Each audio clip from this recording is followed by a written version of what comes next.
Hey,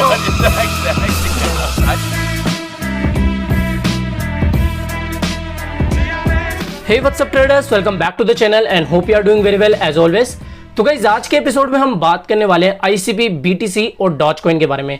मेरे पिछले videos पर काफी ज्यादा लोग ये कमेंट कर रहे थे कि भैया आईसीपी के बारे में हमें बताइए, आईसीपी का क्या होने वाला है, क्या ये शॉर्ट टर्म में हमें प्रॉफिट देने वाला भी है या नहीं, या और भी ज्यादा इसमें गिरावट हमें देखने को मिलेगी।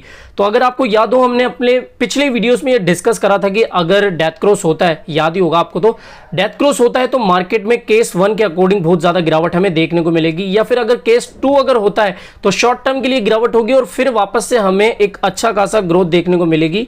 ठीक है, तो अभी जब मैं इस वीडियो को रिकॉर्ड कर रहा हूं उस समय ओवरऑल क्रिप्टो मार्केट की जो मार्केट कैप है वो लगभग 7% के आसपास गिर चुकी है। बीटीसी की प्राइस में भी हमें 7 से लेकर 11% के बीच में गिरावट देखने को मिल रही है। हालांकि जब मैं इस वीडियो को रिकॉर्ड कर रहा हूं उस समय ये 7.5% के आसपास गिरी हुई है इसकी प्राइस, और इसकी वजह से जितने भी अल्ट कॉइन्स है, वो चाहे टोकन्स हो और वो चाहे कॉइन्स हो, मीम टोकन्स हो या फिर स्ट्रॉन्ग प्रोजेक्ट्स हो, उन सभी में हमें एक बहुत बड़ी गिरावट देखने को मिल रही है। और अगर हम सिर्फ स्टेबल कॉइन्स को छोड़ दे तो ओवरऑल अभी क्रिप्टो मार्केट पूरा लाल पड़ा है। अभी आप देख सकते हो टॉप 100 कॉइन्स में से जितने भी सिर्फ स्टेबल कॉइन्स है उनको आप हटा दो, बाकी पूरा का पूरा इस समय जो मार्केट है पूरा का पूरा लाल हुआ पड़ा है। आप देख सकते हो टॉप 100 कॉइन्स में से सभी के सभी डाउन है। HUSD ये भी स्टेबल कॉइन है, तो अगर स्टेबल कॉइन्स को हटा दे तो पूरा का पूरा मार्केट लाल हुआ पड़ा है। तो पहले तो हम बात करते हैं सबसे पहले बीटीसी के बारे में, क्या बीटीसी के अभी क्या होने वाला है। अभी आप देख सकते हो बीटीसी की जो प्राइस है, हमने जैसा एक्सपेक्ट करा था कि ये 32 से 33 के सपोर्ट पर ही रुकेगा, और अभी जब मैं इस वीडियो को रिकॉर्ड कर रहा हूं तब ये 32 पर ट्रेड कर रहा है, 32,874। ठीक है, और जैसा हमने अपने लगभग 1.5 से 2 हफ्ते पहले एक वीडियो बनाया था, अगर आपको याद हो, वाइकॉफ के प्राइस साइकिल के अकॉर्डिंग या वाइकॉफ एक्यूमुलेशन जो साइकिल था, हमने बहुत पहले इसके बारे में डिस्कस कर ली थी। उसके अकॉर्डिंग क्या होता है, प्राइस जो है जानबूझकर मार्केट को गिराया जाता है। जो वेल्स होती है, जो बड़े बड़े प्लेयर्स होते हैं, वो अपनी अपनी पोजीशंस को बुक कर लेते हैं, अपनी अपनी पोजीशन जमा लेते हैं, लॉन्ग टर्म के हिसाब से फिर वो मार्केट को गिराकर इन्वेस्टमेंट करते हैं। तो अभी जैसा आप इस ग्राफ में देख सकते हो, और ये जो वाइकॉफ का साइकिल है, प्राइस साइकिल है, सेम ये जो ग्राफ है अभी जो बिटकॉइन का चार्ट चल रहा है उससे बहुत ज्यादा मैच कर रहा है। ठीक है, और हमने अपने पिछले वीडियो में ये वाला ग्राफ डिस्कस करा था, अगर आपको याद हो। ठीक है, ये वाला जो ग्राफ है हमने अपने बहुत पहले ही वीडियोस में डिस्कस करा हुआ है कि प्राइस जो है फेज 1 के अकॉर्डिंग डाउन जाती है, फिर साइडवेज में चलती है, जो प्राइस है अप डाउन करती हुई फिर एक वापस से हमें शॉर्ट टर्म के लिए डंप देखने को मिलता है, और वापस से फिर हमें ग्रोथ देखने को मिलती है फेज डी और फेज ई में। तो मे बी ये जो अभी साइकिल है इसके ऊपर प्रॉपरली अप्लाई हो रहा है। तो अभी देखो कुछ भी क्लियर नहीं है, अभी जो आज का दिन है वो काफी इंपॉर्टेंट रहने वाला है। आज और कल का दिन ये डिसाइड करेगा कि बिटकॉइन की जो प्राइस है वो क्या 15 से 20 हजार रुपए तक गिरेगी, या फिर हमें ये शॉर्ट टर्म की गिरावट ही देखने को मिलेगी। तो अभी जो बिटकॉइन के बड़े बड़े एक्सपर्ट्स हैं उनको भी ये क्लियर नहीं है क्या यहां से बिटकॉइन की प्राइस और भी ज्यादा डाउन जाएगी, एक्यूमुलेशन जो जोन है इससे भी प्राइस गिरकर लगभग $20,000 के आसपास बिटकॉइन की प्राइस जाएगी। ठीक है, या फिर ये भी हो सकता है कि यहीं से हमें एक बड़ा बाउंस बैक देखने को मिले। तो बीटीसी के बारे में अभी इतना ही कहना था कि भैया अभी कुछ भी क्लियर नहीं है, आज का दिन काफी इंपॉर्टेंट करता है। बात कर लेते हैं फाइनली इंटरनेट कंप्यूटर या फिर आईसीपी के बारे में। हमने अपने पिछले वीडियोस में थोड़ा बहुत आईसीपी को भी कवर करा है, इसके बारे में हमने थोड़ी बहुत बात करी हुई है। देखो मैंने आपको पहले ये बता दिया था कि ये जो आईसीपी है अभी पिछले महीने ही लॉन्च हुआ है, लगभग 10 तारीख के समथिंग ये लॉन्च हुआ था, और जितना ये उठा था उतना ही ज्यादा ये गिरा भी था। आपको पता ही है कि पिछले महीने लॉन्च हुआ था, और बाइनेंस पर जो इसकी लिस्टिंग की खबर आई थी और साथ में जो इनका रोड मैप था, बहुत ज्यादा हाइप बनी हुई थी कि भैया ये एक रिवोल्यूशनरी प्रोजेक्ट है। मैंने आपको ये कई बार बताया हुआ है कि ये खुद दावा करते हैं, ये खुद क्लेम करते हैं कि ये शायद 3rd ग्रेटेस्ट इनोवेशन हो सकते हैं बीटीसी के बाद में। और अगर बात करें इनके मेन काम की, तो भैया ये इंटरनेट जगत में ही रिवोल्यूशन लाना चाहते हैं, बहुत बड़े प्रोजेक्ट को लेकर चल रहे हैं। और आप सभी को पता है अगर एक फंडामेंटली स्ट्रॉन्ग कॉइन अगर होता है, ठीक है, या चाहे वो कोई सा भी प्रोजेक्ट हो, अगर वो रिवोल्यूशन लाता है, मार्केट में बहुत बड़ा बदलाव लाना चाहता है, तो लॉन्ग टर्म के हिसाब से वो आपको बहुत बड़ा प्रॉफिट दे सकता है। तो आईसीपी जो है वो एक बहुत बड़े प्रोजेक्ट को फॉलो कर रहा है, और लॉन्च तो ये पिछले महीने में हुआ था, लेकिन इसका जो काम था वो 2014 से ही चलता हुआ आ रहा है। तो आईसीपी जो है एक फंडामेंटल स्ट्रॉन्ग और रेवोल्यूशनरी प्रोजेक्ट इन फ्यूचर हो सकता है। बहुत बड़े बड़े इनके दावे हैं कि ये इंटरनेट जगत में एक बहुत बड़ा रेवोल्यूशन लाना चाहते हैं। बाकी आप इनकी वेबसाइट पे जाके खुद भी इनके बारे में डिटेल से पढ़ सकते हैं। अगर इस वीडियो में मैं आपको इनकी पूरी रामगाथा सुनाऊंगा तो भैया बहुत लंबा वीडियो हो जाता है, और जो काम आप खुद भी कर सकते हैं वो इसमें आपको बताने की जरूरत नहीं है। तो आईसीपी के बारे में मैं एक चीज आपको क्लियर कर दूं, पिछले महीने ये लॉन्च हुआ था और इसकी जो हाइप बनी थी वो एक तो बाइनेंस पर लिस्टिंग की वजह से थी, और दूसरा ये जिस तरीके से क्लेम कर रहे थे कि भैया हम बहुत बड़ा रिवोल्यूशन लाने वाले हैं मार्केट में, पूरे के पूरे इंटरनेट को ही ब्लॉकचेन प्रोजेक्ट पर लाने वाले, तो इस तरीके से जो इनके बड़े बड़े दावे थे उनको देखकर बहुत सारे लोगों को इन पे बहुत ज्यादा ट्रस्ट हो गया। तो इसकी वजह से जो इसकी प्राइस थी आप देख सकते हो बहुत ज्यादा उछल गई थी। अभी जब मैं इस वीडियो को बना रहा हूं उस समय ये लगभग 3161 रुपए पे ट्रेड कर रहा है। थोड़ी देर पहले ये 172 भी था, 173 भी था, और उससे पहले ये लगभग 150 भी था। तो अभी इसमें गिरावट और उठावट दोनों ही हमें देखने को मिल रही है। आईसीबी के बारे में मैं आपको एक चीज क्लियर कट बता दूं, अगर लॉन्ग टर्म के हिसाब से आप इसको होल्ड करना चाहते हो तो ये आपका एक बहुत बड़ा अच्छा डिसीजन हो सकता है। आईसीबी जो है वो लॉन्ग टर्म के हिसाब से one of the best projects में से एक आपका होने वाला है। शॉर्ट टर्म के हिसाब से मैं ये जरूर कहूंगा अभी जो इसकी प्राइस है वो थोड़ा सा ओवर वैल्यू हो चुकी है।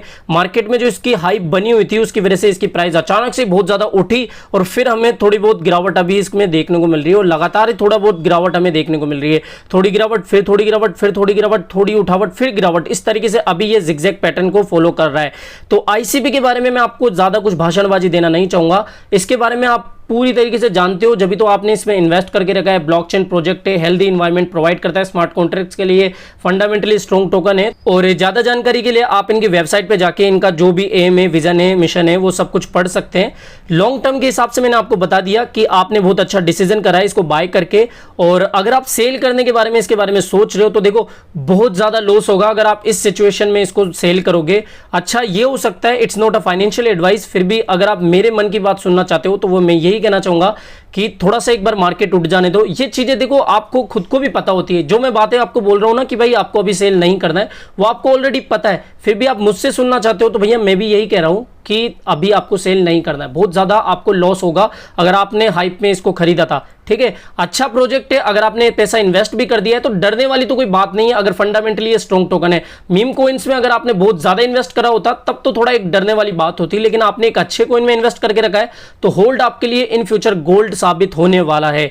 तो आईसीबी जो है काफी अच्छा प्रोजेक्ट है, टेंशन लेने की कोई ज्यादा बात नहीं है, ठीक है। अब बात कर लेते हैं फाइनली डॉज कॉइन के बारे में कि भैया डॉज कॉइन का भी क्या हो रहा है।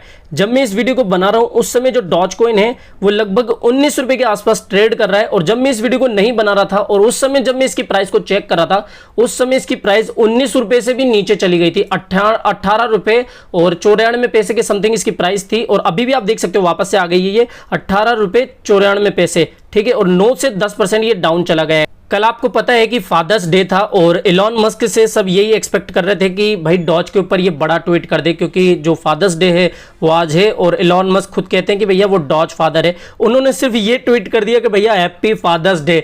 डॉज का तो ना कोई नाम लिया, ना इनडायरेक्टली ना डायरेक्टली कुछ भी इन्होंने ट्वीट या रिप्लाई डॉज के ऊपर नहीं किया। तो काफी ज्यादा लोग जो हैं इनके ऊपर थोड़ा सा गुस्सा हो गए थे। आप देख सकते हो एक थोड़ा सा प्यार भी बता रहे यूट्यूब डॉज फादर। और अगर आप ट्विटर हैंडल इनका चेक करोगे तो रिप्लाई सेक्शन में या कमेंट बॉक्स में आपको बहुत सारे अच्छे कमेंट देखने को मिलेंगे। हालांकि लोग ट्रोल भी इनको कर रहे हैं, ठीक है। Expect you, I hope U turn into a glass door, और भी बहुत ज्यादा कमेंट आए थे जो कि कह रहे थे कि भैया डॉज के ऊपर आज जरूर से ट्वीट होना चाहिए। लेकिन लोगों की ये जो एक्सपेक्टेशन थी वो धरी की धरी रह गई। और ये न्यूज 18 की एक रिपोर्ट है, अभी लगभग 2-4 घंटे ही हुए इस रिपोर्ट को आए हुए। Dogecoin holders are wishing Doge father Elon Musk on Father's day for boosting cryptocurrency. तो सब लोगों की यही इच्छा थी कि भाई इलॉन मस्क जो कि डॉज फादर हैं डॉग के, वो इसके ऊपर कोई ट्वीट करे। लेकिन आपको मैंने अपने पिछले वीडियोस में ही ये बता दिया था कि भाई इस समय वो कुछ भी ट्वीट करे मार्केट में ज्यादा असर देखने को नहीं मिलेगा, बिकॉज जो मार्केट है वो काफी ज्यादा गिरा हुआ है। लेकिन हाँ ये हो सकता है कि इनके ट्वीट के बाद में मार्केट में थोड़ी सी हमें ग्रोथ देखने को मिले, बिकॉज ये जो इंसान है वो मार्केट को ऊपर नीचे करने में सक्षम है। आपको पिछले पास्ट में हमने देख लिया था कि भाई जब भी वो कुछ किसी भी टोकन के या कॉइन के बारे में, यहाँ तक कि बीटीसी के बारे में भी ट्वीट करते थे तो बीटीसी की जो प्राइस थी वो ऊपर नीचे हो जाती थी। तो कई लोगों ने ये आशा लगाई हुई थी कि भाई ये कोई ट्वीट या रिप्लाई करेंगे, लेकिन कोई रिप्लाई वगैरह नहीं आया। और इस समय अगर हम डॉज के ऊपर बात करें तो ये लगभग अभी 25 सेंट के आसपास ट्रेड कर रहा है। हमने अपने पिछले वीडियोस में ये डिस्कस करा हुआ था और काफी पहले भी डिस्कस करा हुआ था कि भैया हेड एंड शोल्डर पैटर्न अभी फॉर्म हो रहा है, जो कि डॉजकॉइन के लिए एक खतरे की घंटी साबित हो सकता है। मार्केट भी काफी ज्यादा डाउन हो गया, डेथ क्रॉस भी बन गया, ये पैटर्न भी फॉर्म हो गया। तो इन सभी का एक साथ असर डॉजकॉइन की प्राइस में हमें देखने को मिला, ठीक है। मुझे पता है जो मेरे मैक्सिमम व्यूअर्स है वो डॉजकॉइन के लिए मेरे वीडियोस देखते हैं, तो डॉजकॉइन के ऊपर मैं इतना से कहना चाहूंगा भाई मतलब पैनिक में आके इस समय अगर आप सेल करोगे तो आपका बहुत ज़्यादा नुकसान होने वाला है। स्पेशली जिन लोगों ने हाइप पर इसको खरीदा था, 50 के ऊपर प्राइस पर या फिर 40 के ऊपर प्राइस पर इसको खरीदा था, तो इस समय अगर आप इसको सेल करोगे तो बहुत ज़्यादा नुकसान में होगे। इससे अच्छा है कि अभी तक आपने होल्ड करके रखा था, इतनी गिरावट अभी तक आपने देख ली, तो थोड़ी सी और गिरावट और सही। आपको पता है यार बहुत सारे इसके प्रोजेक्ट्स आने वाले हैं, इवेंट आने वाले, इवेंट वगैरह तो क्या मतलब डॉज 1 मिशन है, ठीक है, शायद इवेंट भी हो सकता है। ये भी पॉसिबिलिटी है कि इलॉन मस्क में भी डॉज कॉइन जो है उसको as a payment mode accept करने लग जाए टेस्ला के लिए। तो पॉसिबिलिटी तो बहुत ज्यादा अभी बन रही है। और डॉज 1 मिशन का तो कंफर्म हो ही चुका है कि भैया अगले साल ये मिशन लॉन्च होने वाला है। तो डॉज कॉइन के लिए इतनी भी ज्यादा डरने की बात नहीं है, हालांकि ये अभी टेंशन का अभी समय चल रहा है। डॉज कॉइन के लिए स्पेशली इसकी जो प्राइस है काफी ज्यादा डाउन हो चुकी है। तो अभी मैं उन लोगों को कहूंगा जिन्होंने भी एंट्री नहीं ली है, ठीक है, जो लोग डॉज के बारे में काफी समय से सुनते आ रहे हैं, डॉज के बारे में काफी ज्यादा जानते हैं, तो अभी तक जिन्होंने भी एंट्री नहीं ली है तो आपको बहुत अच्छी प्राइस पर ये मिल रहा है। तो एक बार इसके बारे में आप जरूर से सोच लेना। और सेल के लिए तो मैंने आपको मना ही कर दिया, डायरेक्ट कह रहा हूं कि भैया खुद का नुकसान करा के अच्छा है कि थोड़ा सा होल्ड कर लो, ठीक है। और आईसीपी के ऊपर हमने बात करी ली कि अगर आपने लॉन्ग टर्म के विजन से इसको बाय किया था, लॉन्ग टर्म के हिसाब से एंट्री ली थी, तो मार्केट ऊपर जाए या नीचे जाए आपको ज्यादा टेंशन नहीं लेनी है। आईसीपी के केस में आईसीपी एक अच्छा प्रोजेक्ट है, हालांकि शॉर्ट टर्म के हिसाब से अगर आप इसको बाय करोगे 1, 2 या 3 महीने के हिसाब से तो वो थोड़ा रिस्की हो सकता है, ठीक है, क्योंकि मार्केट अभी बहुत ज्यादा उथल पुथल हो रहा है। तो फिलहाल इस वीडियो में इतना ही। अगर वीडियो आपको पसंद आया हो तो डेफिनेटली वीडियो को लाइक करना, चैनल आप ही के काम गए तो चैनल को भी सब्सक्राइब करके रखना है। मिलते हैं जल्द ही नई अपडेट के साथ। Till then bye bye. यार ये लास्ट वाली लाइन पता नहीं ऑटोमेटिकली फनी वे में निकलती है। Bye bye.